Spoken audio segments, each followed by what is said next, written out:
The faint glow of neon signs flickered against the darkening sky as Terrence parked his dusty pickup truck in front of Elliot's taproom, a modest bar tucked just off Highway 74 in North Carolina.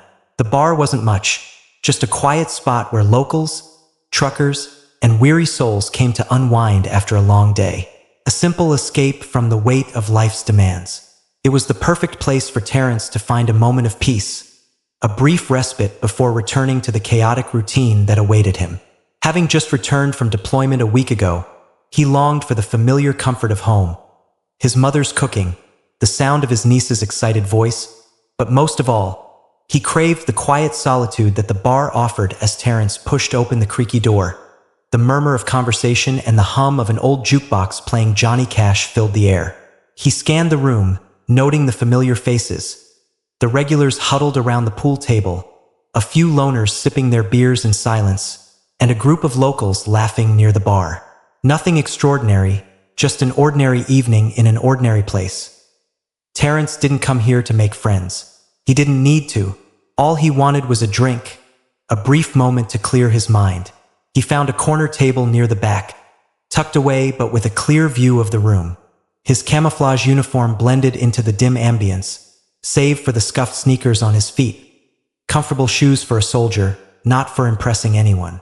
As he ordered a glass of water, his thoughts drifted to the family he was finally going to see after so many long months. Little did he know, the peaceful evening he hoped for would soon take a turn that would change everything. The door swung open with a violent crash, the sound of boots slapping against the wooden floor reverberating through the room. 6 men, heavy-set and loud, strode in like a storm breaking the calm. Their boots thudded with each step, their leather jackets adorned with patches and insignias that marked them as veterans. A declaration of toughness that seemed to radiate from every pore. They were a group out for a good time, or so it seemed. Laughter spilled out from their mouths, clapping each other on the back, slapping their thighs in hearty, boisterous camaraderie. But as they made their way to the bar, their presence had a different effect on the room. Conversations faltered. Glasses paused mid-air. Eyes shifted uncomfortably as the air thickened with a tension that no one could quite explain. Terrence, sitting at his corner table, felt the change immediately. At first, he didn't pay them much attention, just another group of rowdy men, probably on a break from the road. But as they moved deeper into the bar, something in their demeanor shifted.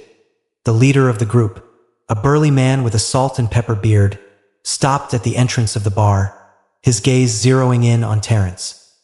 His laughter died in his throat, his eyes narrowing as he studied the soldier, the coldness in his stare cutting through the noisy chatter.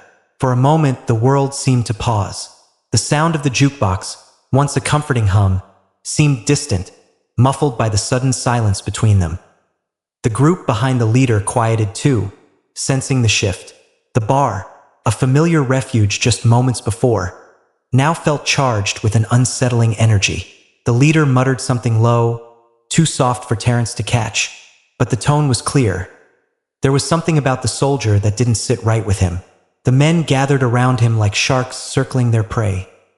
Terrence kept his eyes on his glass, his face calm, giving nothing away.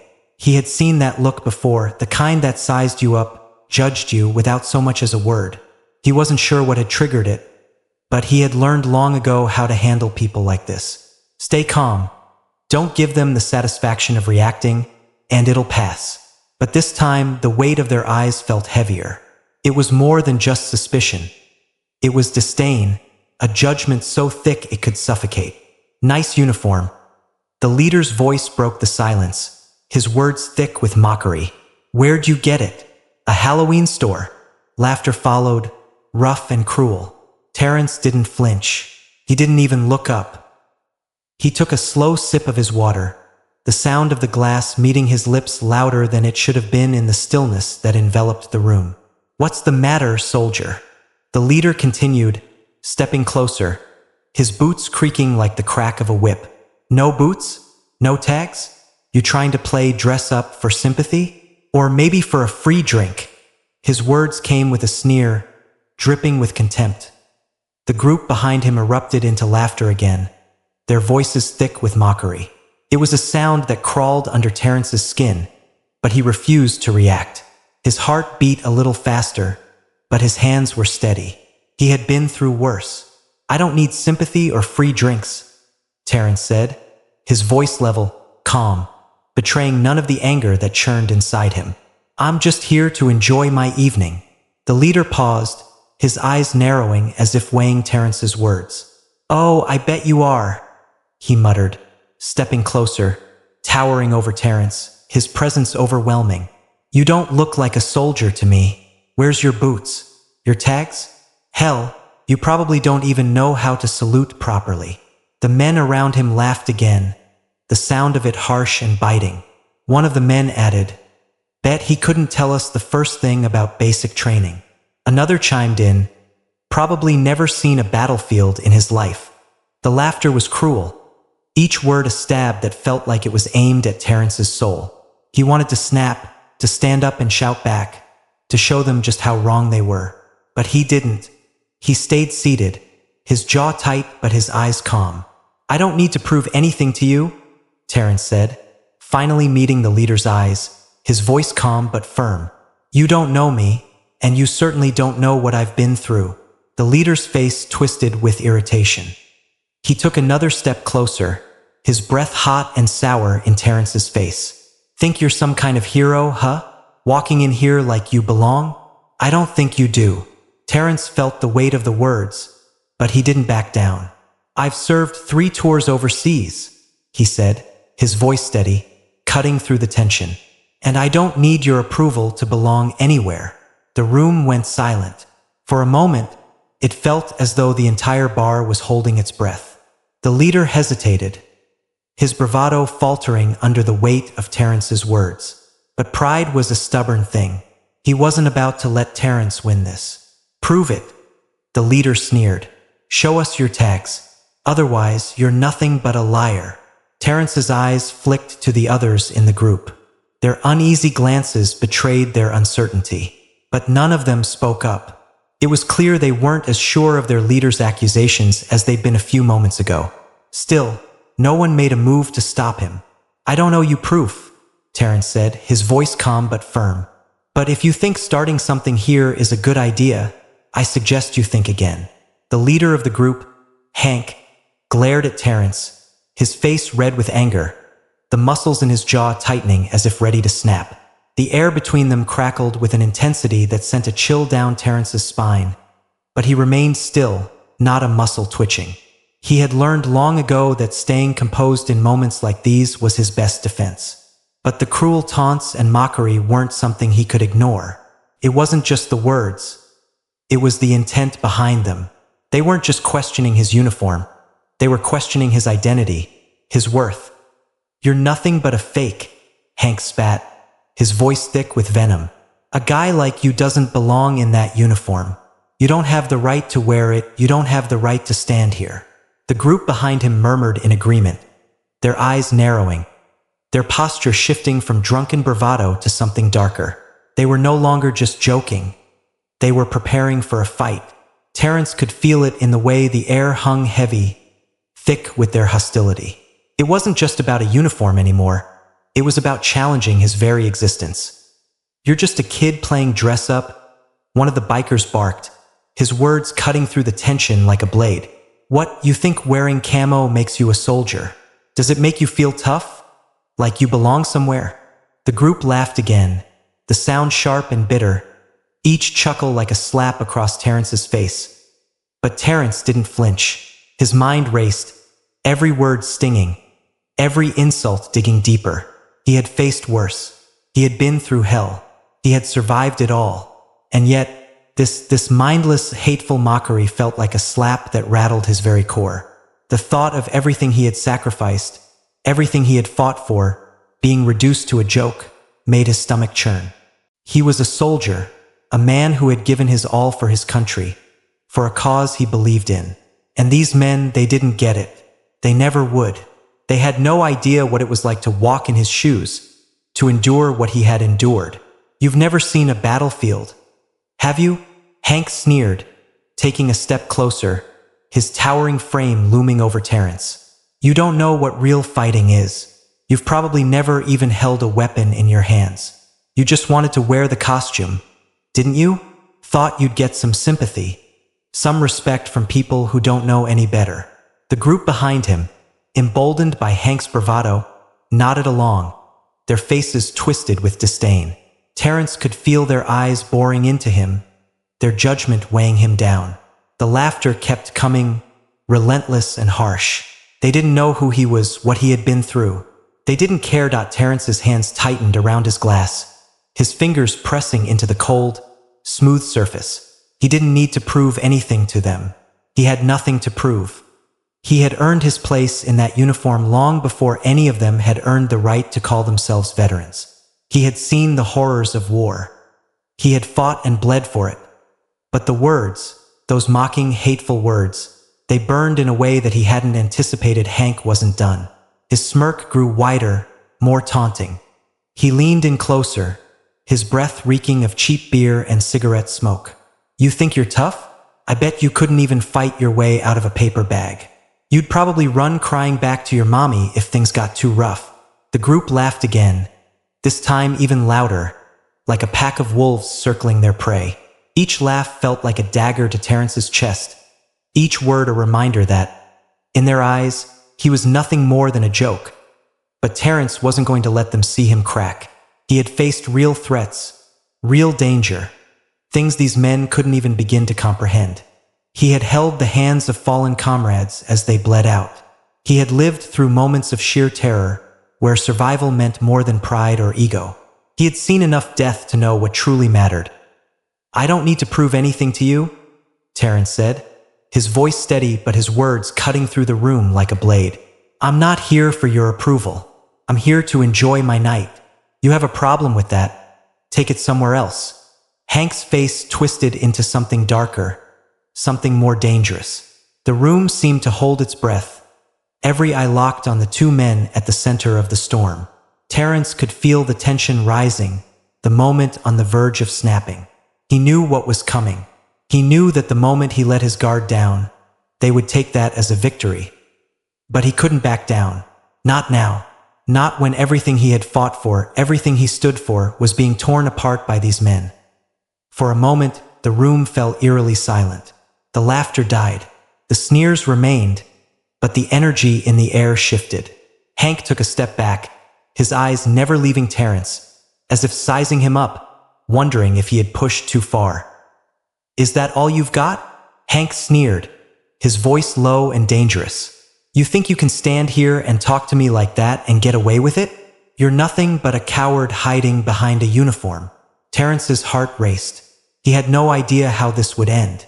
But he wasn't going to let these men define him. He wasn't going to let them get the best of him. Not today. The room was quiet, waiting for the inevitable. The pressure was building, each second feeling like an eternity. The tension in the air thickened, suffocating the room. Every eye was locked on Terrence, the group of bikers closing in like predators circling their prey. The casual chatter of the bar had died completely, replaced by an oppressive silence that seemed to grow heavier with every passing second. Terrence could feel their eyes on him, sizing him up, judging him, no longer just for his uniform, but for something deeper, something personal. Their hatred wasn't just about the soldier he was. It was about everything they believed he represented. Everything they couldn't understand. Hank's hand tightened into a fist, his knuckles white as he took another menacing step toward Terrence. His face twisted into a grimace, a sneer of disgust that made the hair on the back of Terrence's neck stand on end. You don't belong here, Hank growled, his voice low and dangerous, every word soaked in malice. You think you're some kind of hero, don't you? Walking in here like you've earned something. You've earned nothing. The group of bikers shifted behind him, their eyes dark with contempt. Terrence could almost feel their breath on his skin, the weight of their presence making it harder to breathe, harder to keep his composure. His pulse quickened, the rising anger inside him threatening to boil over, but he held his ground. He wasn't about to let them see the effect their insults were having on him. I've earned everything I've got, Terrence replied, his voice steady, but the edge of his anger was unmistakable. And I don't need to prove it to you. Hank wasn't satisfied with that answer. The taunting smirk on his face grew wider, more sinister, as he leaned in even closer. His breath reeked of alcohol, but it was the venom in his words that cut through the air.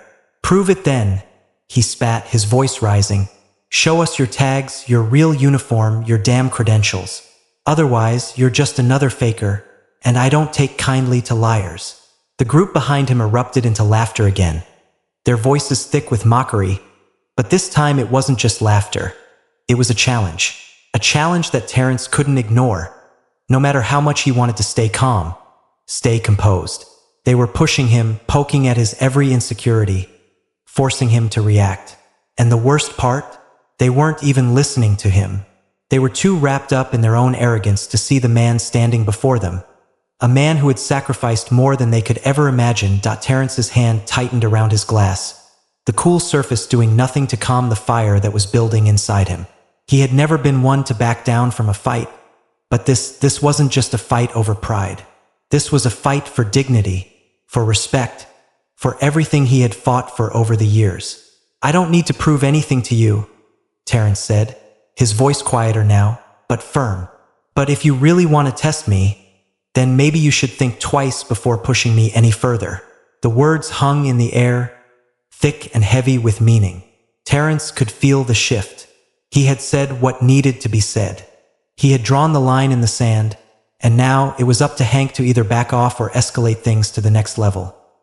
Hank, clearly not one to back down, took a step forward, his eyes narrowed into slits. The smug smile that had been plastered across his face faltered for a moment, only to be replaced by something more dangerous. A twisted sense of pride that made Terrence's skin crawl. "You think you can intimidate me?" Hank sneered. "You're just a kid in a costume. You wouldn't last 5 minutes in a real fight." And with that, the world seemed to shift. The sound of the jukebox, the murmur of the crowd, the clinking of glasses. It all faded away, leaving only the pounding of Terrence's heart in his ears. In that moment, he knew the fight was coming. He had tried to avoid it. He had tried to remain calm, to de-escalate the situation. But now, there was no turning back. Without warning, Hank lunged forward, his hand reaching for Terrence's collar, his fingers gripping the fabric of his uniform with enough force to make the stitching creak. Terrence's body reacted on instinct. His training kicked in, years of discipline flooding back into his muscles, guiding his movements with deadly precision. He sidestepped the grab with ease, catching Hank's wrist in midair before the man even knew what was happening. Terrence twisted the arm behind Hank's back, using his weight to push the burly man forward, slamming him face first onto the edge of the table. The bar went silent. For a heartbeat, no one moved. The once rowdy group of bikers froze, their eyes wide with shock. Hank gasped, the air forced out of his lungs as his face pressed into the table.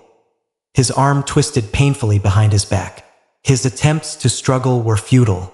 Terrence had him pinned in an instant, the soldier's calm efficiency rendering the confrontation completely one-sided. The group watched in stunned silence as Terrence's voice cut through the tension, low and controlled, but filled with unmistakable authority. "I told you to think twice before starting something," Terrence said, his grip firm but not excessive. "You don't know who you're messing with." Hank struggled against the hold, his pride shattered in an instant. But the more he fought, the tighter Terrence's grip became. He could feel the weight of the man's resistance, but he didn't relent. Not now, not after everything. The room was frozen, every eye on Terrence as he stood there, unflinching, his voice unwavering. For a moment, the world seemed to hold its breath. The bikers, once so full of bravado, now seemed like children. Intimidated, unsure of what to do next. It wasn't just a fight anymore. It was a statement, and Terrence had made it clear. He would not be intimidated. The moment Hank's face slammed into the table, the bar fell into a suffocating silence, broken only by the sound of his ragged breaths. His body was twisted, pinned effortlessly by Terrence's precise grip. The crowd of regulars and bikers stood frozen, their eyes wide, the tension so thick it felt like the room was holding its breath. Terrence, unflinching, stood over the leader of the group, his posture calm, almost detached. while Hank writhed beneath him, struggling to free himself from the hold that seemed as unyielding as iron. For a moment, there was no sound but the low hum of the jukebox in the corner, the distant clink of glass bottles on the bar. The other bikers, wide-eyed and stiff with shock, exchanged uncertain glances, unsure of what to do next. They had underestimated Terrence. The swagger, the bravado that had come with their taunts and mockery, evaporated in an instant. "You think you can push me around?" Hank spat, his voice muffled by the table, but still sharp with anger. His body was still struggling beneath Terrence's unshaken hold, but the more he fought, the more hopeless his situation seemed. It wasn't the wild, drunken brawl he'd imagined. This was a battle he wasn't going to win. Not like this. Terrence's eyes narrowed as he looked down at the man beneath him, his voice low but laced with authority. "You came in here looking for a fight, Hank. You found one." His grip tightened slightly, the warning clear in his tone. "But you don't want this. Trust me." Hank's face flushed with rage, his muscles bulging as he tried to force his arm free. His pride had been shredded, and the more he struggled, the more embarrassed he became. The realization was starting to hit him. He had made a grave mistake. This wasn't just a soldier. This wasn't just a guy in a uniform. Terrence was someone who had been through hell and back, and he wasn't about to let a few drunken bikers dictate his worth. "Let me go," Hank barked, his voice hoarse with frustration. The words were desperate, but there was no power behind them, no authority. He was just a man, pinned beneath someone who had nothing to prove, and that terrified him. Terrence didn't reply immediately. He simply held the man in place, his muscles coiled with restrained power. He wasn't going to break Hank's arm, wasn't going to escalate things to that point, but the pressure of the situation was building. His hands, though firm, weren't cruel. They didn't need to be. His mere presence, his steady and unyielding control, was enough to send a message. The bikers behind Hank looked on, the bravado in their eyes flickering with doubt. One by one, their shoulders slumped, their earlier cocky attitudes replaced by uncomfortable silence. They had been ready to back their leader, to join in and make Terrence pay for standing his ground. But now, watching Hank struggle, they could see it. They could see the difference between a man who played at being tough and a man who had been tested by fire. Terrence's grip loosened just a fraction as he spoke again, his words measured, calculated. "I didn't come here to fight. I didn't ask for this. But you pushed me." His eyes flicked to the others, meeting each biker's gaze in turn. "You can keep pushing if that's what you want, but be careful what you wish for." The room was thick with tension, the air buzzing with a mixture of disbelief and awe. The other bikers shifted uncomfortably, each of them now realizing just how outmatched they were. They could see Hank's pride and anger crumbling beneath Terrence's unwavering grip, and it was clear the power had shifted finally. With a grunt of frustration, Hank stopped struggling, his chest heaving as he gasped for air. The realization hit him like a cold slap. He wasn't going to win this fight. Not today, and certainly not with a man like Terrence. His face turned from a snarl to a grimace of defeat. "You'll regret this," Hank growled, his voice thick with bitterness. But there was no conviction behind it. His earlier aggression had evaporated, replaced by something darker, more desperate. Terrence gave him one last, steady look. "I don't think I will," he said simply, his voice cool, controlled. "But you should think about how you want to handle things from here on out." The room seemed to collectively exhale as Terrence finally released Hank, allowing him to stumble forward, clutching his arm as he shot a venomous glare at the soldier. For a moment, the two men stood facing each other, the weight of the confrontation still hanging in the air, thick and heavy. The bikers behind Hank shifted, their eyes averted, their earlier bravado evaporating into quiet unease. Terrence didn't back away. He didn't step down. He stood tall, proud of what he had done, not because of the fight itself, but because of what it represented. The strength to stay calm, to keep his dignity intact, even when faced with a challenge. He wasn't some punching bag for these men. He wasn't going to let them tear him down. Not now, not ever. The tension in the bar was palpable, but slowly, it began to ease. People shifted in their seats, whispers rippling through the crowd. The bikers, humiliated and unsure of what to do next, exchanged nervous glances. One of them, the youngest of the group, slowly reached for his drink, breaking the silence with the clink of glass on wood.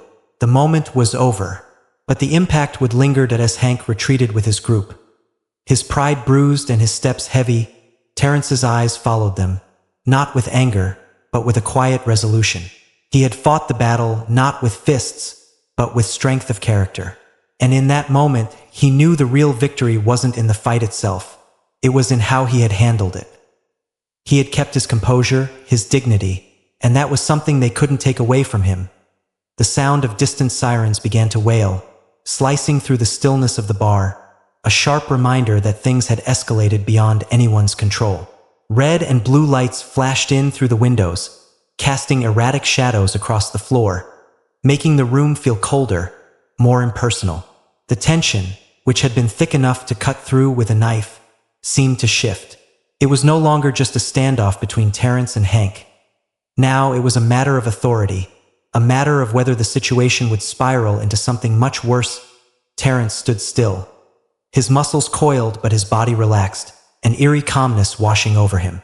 His breathing was steady, despite the turmoil within. He had been through far worse than this. He had fought in real wars, faced bullets and bloodshed, and yet this had felt like the true test. But he knew one thing.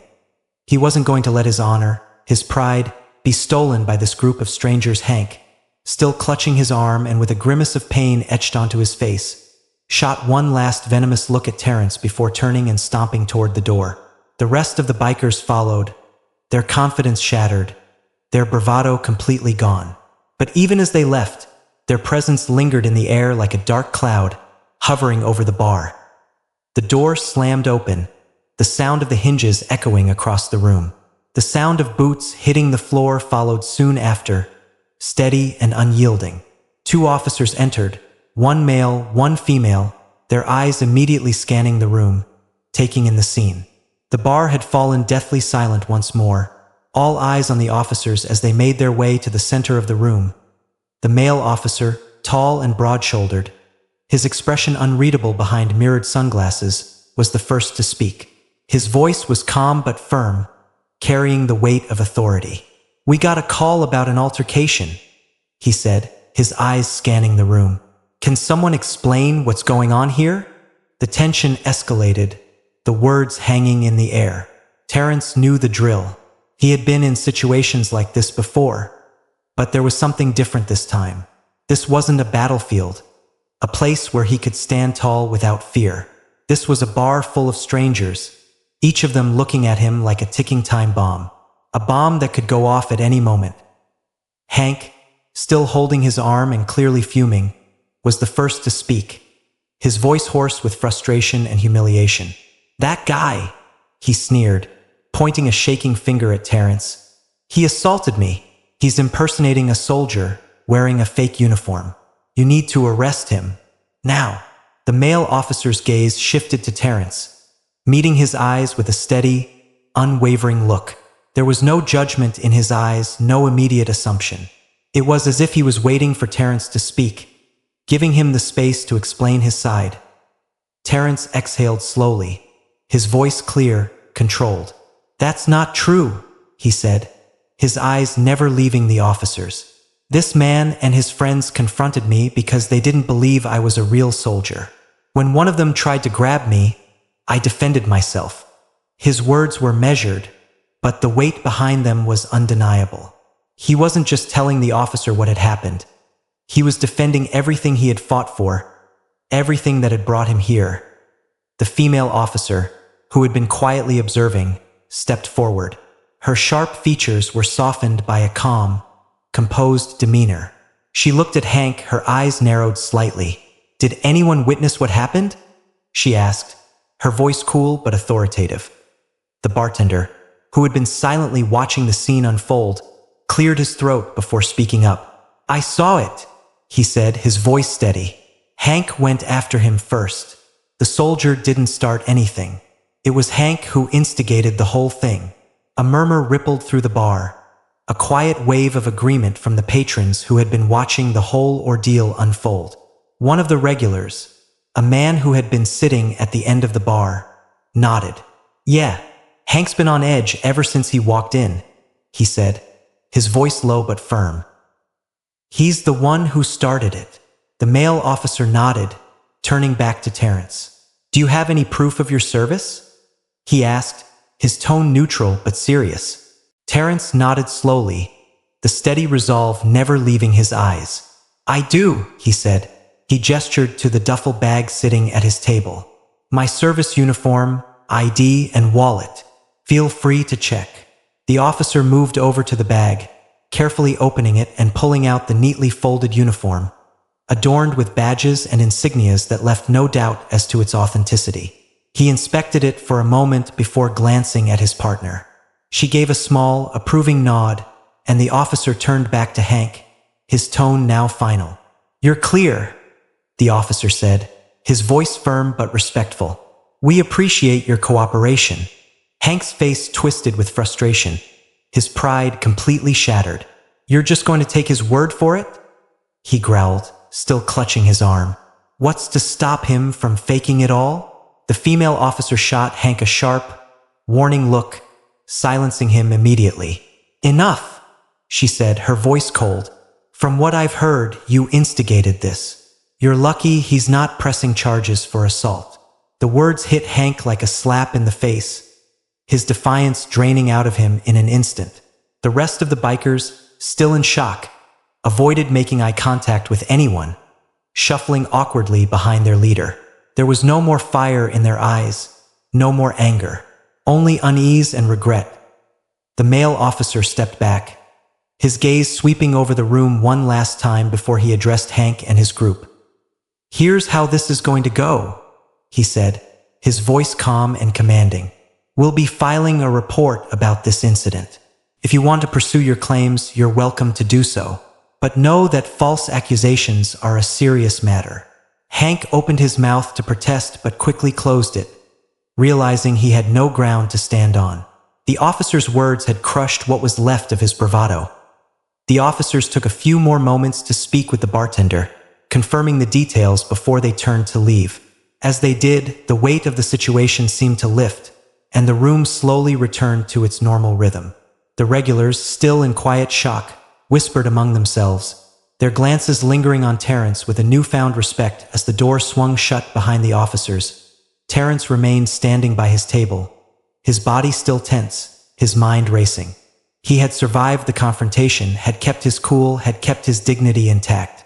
But the journey was far from over. He knew that, and as the bar returned to its usual hum, he couldn't shake the feeling that this night had changed everything.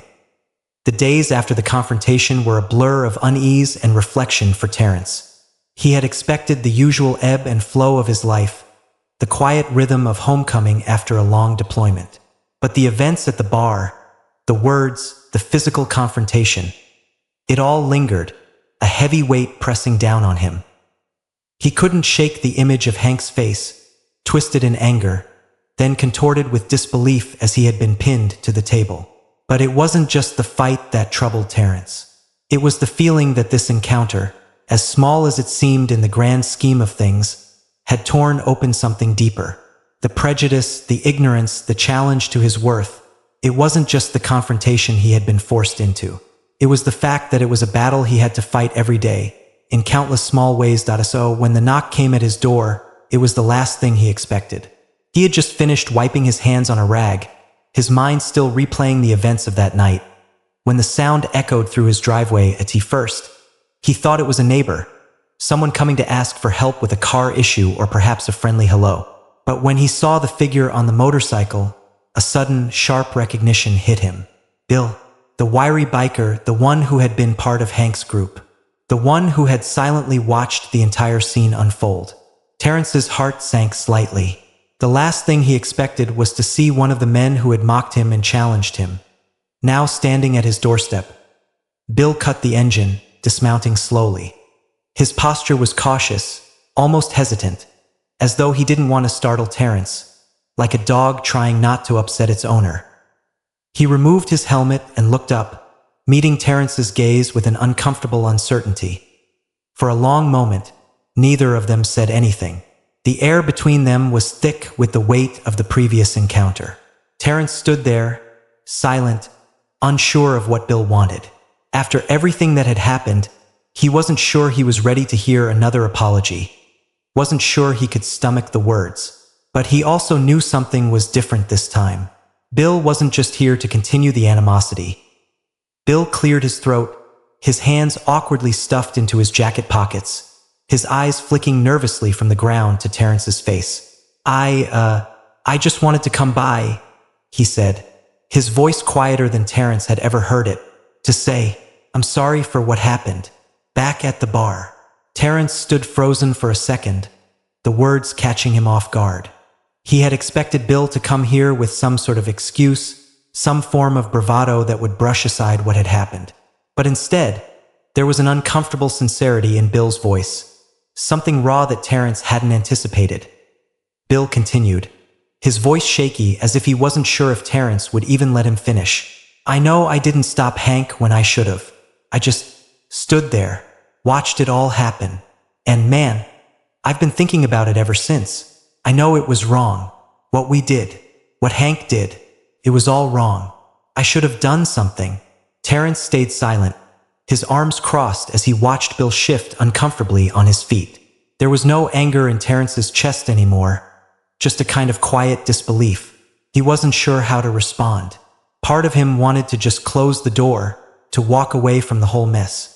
But another part, the part that had seen too much, fought too hard, and never given up, was beginning to soften.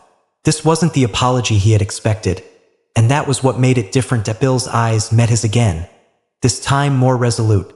I don't expect you to forgive me. Hell, I don't even know if I can forgive myself. But I wanted to own up to it. You didn't deserve any of that. And seeing you handle it, man, that hit me harder than anything Hank could have said. You didn't back down. You didn't let us push you around. And I respect the hell out of you for that. Terrence stood in stunned silence, processing Bill's words. It wasn't the apology he had expected. It wasn't wrapped up in self-justification or false remorse. It was honest, raw, and it made Terrence question everything he had assumed about Bill and the group of bikers. Bill took a deep breath, the tension leaving his shoulders as he finally looked up again. I want to do better, man, he said, his voice softer, almost pleading. I've seen enough hate in my life. I've been a part of it whether I liked it or not. But that night, watching you, seeing how you handled things, it made me realize how wrong we were. For a moment, Terrence's chest tightened, the weight of the apology settling over him like a blanket. He had been prepared for anger, for more conflict. But here, standing in front of him, was Bill. A man who had faced his own demons, had realized the error of his ways, and was humble enough to admit it. Terrence's expression softened, his arms uncrossing as he gave Bill a long, assessing look. He wasn't going to pretend like everything was suddenly okay. He wasn't going to forgive the insults, the mockery, the disrespect. But what he was willing to do was acknowledge the courage it took for Bill to stand here, in front of him, and admit his faults. I appreciate you coming here, Bill, Terrence said slowly, his voice calm but firm. It doesn't erase what happened, but it's a start. And for what it's worth, I believe you're trying to do better. That matters. Bill let out a long breath, his shoulders sagging in relief. Thanks, man, he said, his voice full of gratitude. I mean it. As Bill mounted his bike and revved the engine, Terrence watched him go, feeling a strange mix of emotions. The anger had faded, replaced by something deeper, something quieter. It wasn't the end of the road, but it was a step in the right direction. And for the first time in a long time, Terrence felt like maybe, just maybe, there was hope for change, even in the most unlikely places. The days that followed Bill's apology passed by in a quiet haze for Terrence, the weight of the events at the bar still lingering in the back of his mind. He spent most of his time at home, working on his truck, tinkering with the engine as he tried to keep his thoughts focused. The silence of his driveway, the chirping of birds, and the occasional rustling of the trees seemed to help him find clarity. but it was never quite enough to shake the sense that something significant had changed. The confrontation, the police, the apologies. It had all been more than just a brief altercation in a small-town bar. It had forced Terrence to confront the deep undercurrent of prejudice that still existed in the world. But more importantly, it had made him realize something he hadn't truly acknowledged before: how powerful the act of standing your ground could be. Terrence had spent years in battlefields, surrounded by violence and uncertainty. But this was different. This was a battle not of fists or weapons, but of dignity, pride, and self-respect. The kind of battle that tests you not just physically, but emotionally and mentally. And in that moment, as he stood face to face with Hank and his group of bikers, Terrence had chosen to stand tall. He didn't let their mockery, their insults, or their aggression break him. Instead, he responded with calm, measured authority, a lesson he had learned from years of service. The apology from Bill, though unexpected, had only solidified the importance of that choice. It wasn't just that Bill had come to his senses. It was the fact that people could change. Sometimes, it took a moment of discomfort, a crack in their worldview, for them to see the truth. And though Bill had been a part of something ugly, his willingness to acknowledge his mistakes and make amends was a lesson in its own right. Change was possible, and it wasn't always easy. That night in the bar wasn't just a turning point for Terrence. It was a turning point for Bill, for the bikers, and for everyone who witnessed what had happened. The lesson was clear: prejudice, ignorance, and hatred could be dismantled by strength. Not just physical strength, but strength of character. The kind of strength that allowed a man to rise above the insults, to not let hate take root, and to respond with dignity instead of violence. As Terrence sat back against his truck, wiping his hands clean, he felt a deep sense of satisfaction. The kind that comes not from fighting for something, but from standing for something. From knowing that the actions he had taken were not just about self-defense, but about upholding the values he had fought for his entire life. His commitment to peace, to doing what was right, and to maintaining his honor had guided him through that night, and had ultimately helped him win the battle. The world wasn't perfect. Terrence knew that better than anyone. There would always be moments of adversity, moments where people would try to tear you down, to make you feel small. But what mattered was how you responded, how you chose to handle the challenges, the conflicts, and the injustices that came your way. What mattered was staying true to who you were, even when the world around you seemed determined to change. That it was a lesson that went beyond the bar, beyond the bikers, beyond even Terrence himself. It was a lesson for all of us. In a world that often feels divided, in a world that sometimes seems to be fueled by anger and fear, we all have the power to choose how we respond. We all have the ability to stand tall in the face of adversity, to rise above the negativity, and to make a difference. Not just for ourselves, but for those around us. As Terrence finished his work on the truck, a quiet satisfaction settled over him. He didn't need validation from anyone else. He knew who he was, and he was proud of that. He had faced the worst of human nature, but he had responded with the best of what humanity had to offer: patience, strength, and compassion. For those of you who are watching, remember that life is full of challenges, big and small. The world may not always be kind, but that doesn't mean we can't choose to be. Every interaction, every choice, every response is an opportunity to stand for something greater than ourselves. So, I urge you to take a moment and reflect on how you can be a force for good in your own life. Don't let hatred or ignorance define you. Let your actions speak for who you are. If you've learned something from this story, or if you've been moved by the lessons here today, don't forget to subscribe to the channel. Stay connected, because we're just getting started. Let's keep having these conversations, sharing these stories, and learning together. The journey toward understanding and empathy is ongoing, but we're all in this together. And remember, every step you take, no matter how small, can help change the world for the better. Thank you for watching.